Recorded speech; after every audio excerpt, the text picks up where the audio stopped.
जय माता दी। कूष्मांडा माता व्रत कथा। नवरात्रि में चौथे दिन देवी को कूष्मांडा के रूप में पूजा जाता है। अपनी मंद हल्की हंसी के द्वारा अंध यानी ब्रह्मांड को उत्पन्न करने के कारण इस देवी को कूष्मांडा नाम से अभिहित किया गया है।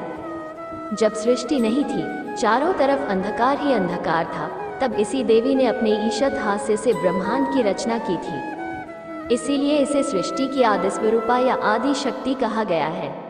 इस देवी की 8 भुजाएं हैं, इसलिए अष्टभुजा कहलाई। इनके 7 हाथों में क्रमशः कमंडल, धनुष, बाण, कमल पुष्प, अमृतपूर्ण कलश, चक्र तथा गदा है। 8वें हाथ में सभी सिद्धियों और निधियों को देने वाली जप माला है। इस देवी का वाहन सिंह है और इन्हें कुम्हड़े की बलि प्रिय है। संस्कृत में कुम्हड़े को कुष्मांड कहते हैं, इसलिए इस देवी को कुष्मांडा देवी कहते हैं।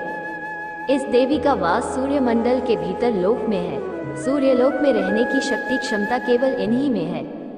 इसीलिए इनके शरीर की कांति और प्रभा सूर्य की भांति ही दिव्यमान है। इनके ही तेज से 10 दिशाएं आलोकित हैं।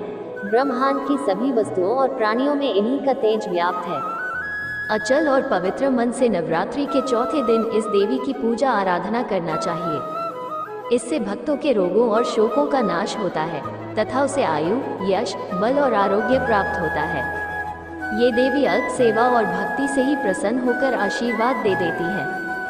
सच्चे मन से पूजा करने वाले को सुगमता से परम पद प्राप्त होता है। विधि विधान से पूजा करने पर भक्त को कम समय में ही कृपा का सूक्ष्म भाव अनुभव होने लगता है।